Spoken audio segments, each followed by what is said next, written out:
गुवाहाटी में यानी अपने दूसरे घर में आखिरी मुकाबला खेल रही थी राजस्थान, और अंत भला तो सब भला, क्योंकि वहां पर जीती भी, खाता भी खुला। और सिर्फ इस आईपीएल 2025 में एक टीम ऐसी रह गई है जिसका खाता जीत का नहीं खुला है।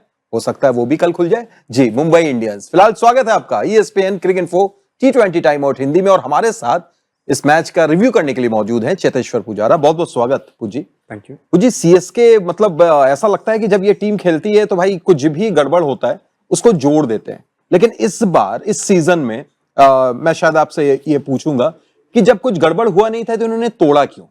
ऋतुराज गायकवाड़ इतना अच्छा खेल रहे थे पिछले सीजन में ओपन करते हुए, उनको आप नंबर 3 पर लाते हैं, और शायद ऐसा लगता है कि वो राहुल त्रिपाठी को 3-3 मौके दिए, वो कुछ कभी तक कर नहीं पाए। क्या सीएसके थोड़ी सी अपनी चीज में फंस रही है? ये थोड़ी सी कंसर्न है। अगर देखा जाए तो जो ये निर्णय उन्होंने लिया कि राहुल त्रिपाठी ओपन करेंगे रचिन के साथ, उसका कारण मैं ये मानता हूँ कि उनको चाहिए कि पावर प्ले को जो यूटिलाइज करना है वो अच्छी तरह से किया जाए। वहाँ पर एक आपको बल्लेबाज चाहिए जो फियरलेस बल्लेबाजी करे, और वो फेथ उन्होंने राहुल त्रिपाठी में दिखाया है जो अभी तक पे ऑफ नहीं हुआ है। वहाँ पर उनकी बल्लेबाजी ठीक नहीं हुई, इसीलिए क्वेश्चंस आ रहे हैं कि क्या ऋतुराज ओपन कर सकते हैं। बिल्कुल कर सकते हैं, मेरे ख्याल से उनको ओपनिंग करना चाहिए, बट अगर वो ओपन करते तो साथ में एक और बदलाव चाहिए होगा टीम में। वो मुझे लग रहा है कि कॉनवे जो है वो टीम में आने चाहिए ओवर्टन की जगह पे, और इंडियन सीमर जो है वो राहुल त्रिपाठी की जगह पे आ सकते हैं।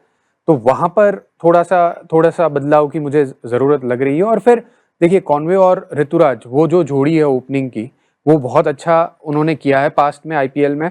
तो रचिन नंबर 3 पे बल्लेबाजी कर सकते हैं। ये बदलाव मुझे लग रहा है कि कहीं ना कहीं करने की ज़रूरत है। क्या सीएसके वो करेगी या नहीं, वो एक बड़ा सवाल है, क्योंकि सीएसके की टीम जो है वो अपने प्लेयर्स में ज़्यादा फेथ दिखाती है, और राहुल को अगर एक और मौका मिलता है, राहुल त्रिपाठी को, तो उनको डिलीवर करना होगा। देखिए, एक बार प्लेयर्स फॉर्म में आ जाते हैं तो ये बैटिंग लाइनअप इतनी खराब नहीं है, बट प्लेयर्स फॉर्म में नहीं है, जिनको मौका मिल रहा है उनके रन नहीं बन रहे। विजय शंकर के पास बहुत अच्छी अपॉर्चुनिटी थी, मिडिल ओवर्स में एक प्लेटफॉर्म सेट था उनके लिए कि वहां पर एक अच्छी इनिंग्स खेल के ले, अगर वो 40-50 भी नहीं करते, बट 20 से 30 रन इंपॉर्टेंट जो कंट्रीब्यूशन था वो स्टेज पे अगर करते तो मैच का रिजल्ट शायद अलग होता।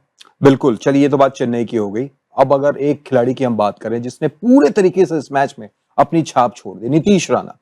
नंबर 3 पर वो आते हैं, और वहां पर आके जो पारी 81 रन की खेली पुज्जी, और जिस अंदाज में खेली, ऐसा लगा कि शायद एक अलग पिच पर वो खेल रहे थे, सामने कोई भी बॉलर हो, मतलब जो शॉट्स वो लगा रहे थे, हक्का बक्का कर दिया था सीएसके को। और देखिए, उन्होंने प्रेशर डाला गेंदबाजों के ऊपर।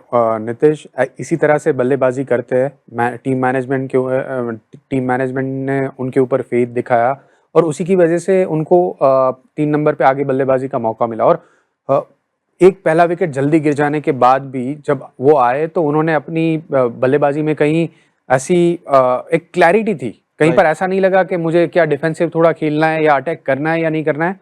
उन्होंने यही सोचा कि मैं बॉलर के ऊपर प्रेशर डालूंगा, मैं जो अपनी गेम है वही हिसाब से बल्लेबाजी करूंगा।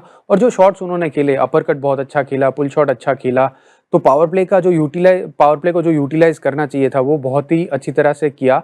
और उसके बाद जब स्पिनर्स भी आए गेंदबाजी में, अश्विन के सामने उन्होंने बहुत ही बढ़िया बल्लेबाजी करी। अश्विन एक ऐसे गेंदबाज है, वो ज़्यादा लेफ्ट हैंडर, उनके सामने इतने अग्रेसिवली बल्लेबाजी कोई नहीं कर सकता है, बट नीतीश ने वो दिखाया कि वो अश्विन को भी प्रेशर में डाल सकते हैं। तो बहुत ही बढ़िया इनिंग्स थी उनकी। और आगे जाके आरआर के लिए एक कहीं ना कहीं ऐसा लग रहा था कि उनकी बल्लेबाजी जो बैटिंग लाइनअप है उसमें जो परफॉर्मेंस है टॉप ऑर्डर से अच्छी नहीं आ रही है। वहां पर नीतीश ने ये जो रन किए उसकी वजह से काफी फर्क पड़ेगा। एक वक्त ऐसा लग रहा था जिस वक्त नीतीश राणा खेल रहे थे कि शायद 200 या 220 भी बड़े आराम से राजस्थान बना लेगी, लेकिन वहां पर पुल आउट किया। जिस तरीके से चेन्नई ने कमबैक किया इस मैच में, 180-85 तक आप रोकते हैं, वो क्रेडिट देना होगा नूर को और साथ ही साथ पति राणा को। बिल्कुल। देखिए, नूर जिस तरह से ये सीजन में गेंदबाजी कर रहे हैं, वो उनके स्ट्राइक बॉलर है, हर मैच में 4 ओवर डाल रहे हैं। उसके साथ में पथिराना जो पहले ओवर में शायद इतनी अच्छी गेंदबाजी उन्होंने नहीं करी, बट जिस तरह से उन्होंने बाद में कमबैक किया टुवर्ड्स द डेथ ओवर्स में, वो अच्छी गेंदबाजी के लिए जाने जाते हैं। बट उसमें वो जो एग्जीक्यूशन करना, उनकी बॉल स्विंग हो रही थी, यॉर्कर बहुत अच्छा एग्जीक्यूट कर रहे थे, बीच में बाउंसर भी डाल रहे थे, तो क्रेडिट देनी होगी दोनों गेंदबाजों को कि जिस तरह से सीएसके ने कमबैक किया। क्योंकि बहुत आसानी से ऐसा लग रहा था कि 200 के ऊपर स्कोर जा सकता है, बट विकेट्स लिए और towards the end death bowling में बहुत अच्छी गेंदबाजी हुई। और उसके बाद आप देखिए कि जिसके बाद जब डिफेंड करने की बारी आई वहां पर राजस्थान के लिए, और जिस बॉलर के ऊपर में सवाल उठ रहे थे, उस जो खरीद हुई थी उसके ऊपर में लोग कहने लगे थे इस सीजन में सबसे महंगी, इन सीजन में क्या ओवरऑल आईपीएल में सबसे महंगा स्पेल उन्होंने 76 रन दे दिया था, जोफ्रा आर्चर। क्या कमबैक किया, वो 3 ओवर पुजी, शायद पूरे तरीके से देखें तो बड़ा गेम चेंजर। बहुत ही मैसिव डिफरेंस हुआ गेम में उनकी स्पेल की वजह से। अगर वो पहला विकेट नहीं लेते तो शायद दबाव आरआर के ऊपर और बढ़ जाता, और बॉल को स्विंग करा रहे थे। देखिए पूरे चार्ज्ड अप लग रहे थे आज, जिस तरह से जोफ्रा इवन भाग रहे थे, आप रनअप से भी देख सकते हैं कि वो एक इंटेंट से गेंदबाजी करने की कोशिश कर रहे हैं, अच्छे एरियाज में डाल रहे थे। जो पुराने जोफ्रा आर्चर थे वो कहीं ना कहीं थोड़े से नजर आए, क्योंकि इंजरी के बाद देखिए टाइम लगता है गेंदबाज को अपनी लय में आने के लिए।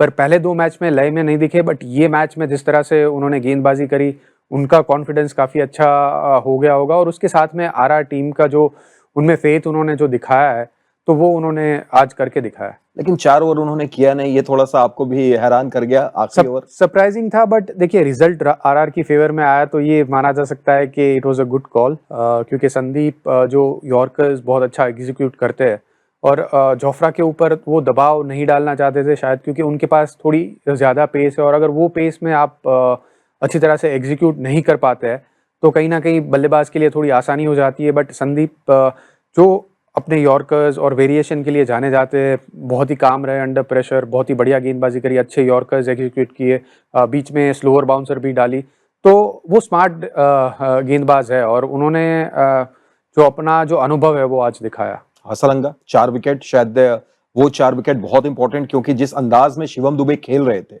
जो स्पिनर के अगेंस्ट बड़े शॉट्स लगा रहे थे, हसरंगा अगर आउट नहीं करते तो शायद नतीजा तस्वीर कुछ और होती।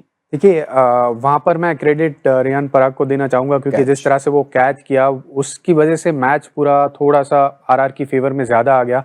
अगर शिवम दुबे वहां पर और थोड़ी बल्लेबाजी करते थे, अगर आउट नहीं होते थे, तो मैच शायद सीएसके जीत सकती थी। बट देखिए हसरंगा की अगर बॉलिंग की बात कर रहे हैं हम, तो उन्होंने जो लेंथ आज डाली वो काफ़ी बेहतर थी। उन्होंने कंट्रोल बेहतर दिखाया, क्योंकि काफ़ी बार हमने देखा है जब उनको रन पड़ रहे थे तभी उनकी लेंथ थोड़ी आगे पीछे हो रही थी, या तो थोड़ा ज़्यादा आगे गेंद डाल रहे थे या तो शॉर्ट बॉल ज़्यादा डाल रहे थे। आज हमने देखा कि उनकी जो लेंथ थी, इन बिटवीन जो लेंथ कहते हैं, वो आज बहुत अच्छी तरह से उन्होंने डाली, और साथ में उनके जो वेरिएशन है, गूगली बहुत अच्छा डाल रहे थे, स्टंप में गेंदबाजी कर रहे थे, तो क्रेडिट देनी होगी जिस तरह से आज उन्होंने गेंदबाजी करी, क्योंकि 4 विकेट उन्होंने लिए, और वो विकेट में अगर स्पिनर्स, उनके जो स्पिनर्स है, अगर विकेट नहीं लेते तो मैच सीएसके शायद आसानी से जीत जाती। बेशक, और जब बात हो रही है, हम लोग जब पिछली बार बात कर रहे थे सीएसके के मैच के बाद, तो सवाल उठ रहे थे कि थला इतने नीचे क्यों आया। आज थला नंबर 7 पर आए पूजी, जाडेजा के साथ वो साझेदारी, पर क्या आप मानेंगे कि वो साझेदारी अगर थोड़ा सा और शुरू में तेज खेलते तो शायद जो एक छक्के से, यानी 6 रन से जो चेन्नई पीछे रह गई, होम तक भी पहुंच सकते थे। वो साझेदारी कैसे देखेंगे आप? हाँ, मैं मानता हूँ कि थोड़ा जल्दी एक्सेलरेट करना चाहिए था।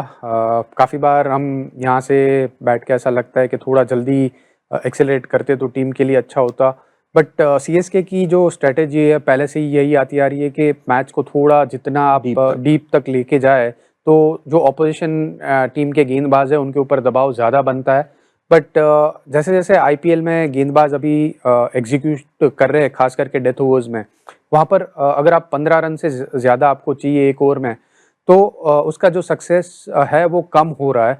तो वहाँ पर मुझे लग रहा है ये कहीं ना कहीं आगे जाके ऐसी अगर सिचुएशन आती है तो सीएसके टीम को सोचना होगा कि अगर थोड़ा सा जल्दी, मैं ये कह रहा हूँ कि 1 ओवर जल्दी, बाकी तो ओवरऑल उनका जो सेटअप था वो बहुत ही बढ़िया था। बट क्रेडिट आरआर टीम को भी देनी होगी, क्योंकि वहां पर 17th या 18th ओवर स्पिनर को डलवाया, जहां पर सिर्फ 6 या 7 रन थिक्शना ने वो ओवर डाला, तो वहां पर वो मैच चेंजिंग ओवर हो गया, क्योंकि वहां पर शायद वो लोग एक्सपेक्ट कर रहे थे कि सीमर आएंगे और वहीं से एक्सेलरेशन करना स्टार्ट कर देंगे, बट वो हुआ नहीं। क्या वो धोनी थे इसलिए थिक्शना को डाला गया? क्योंकि धोनी और जडेजा दोनों, देखिए थिक्शना दोनों बल्लेबाज के सामने, स्पिनर के सामने धोनी, और कहीं स्टैट हमने पहले ही डिस्कस किया है कि स्पिनर के सामने उनका सक्सेस जो है डेथ ओवर्स में वो थोड़ा सा कम है, हो जाता है, और अगर सीमर्स वही जो आखिरी 3 ओवर में होते तो उनका जो सक्सेस है वो बढ़ जाता है।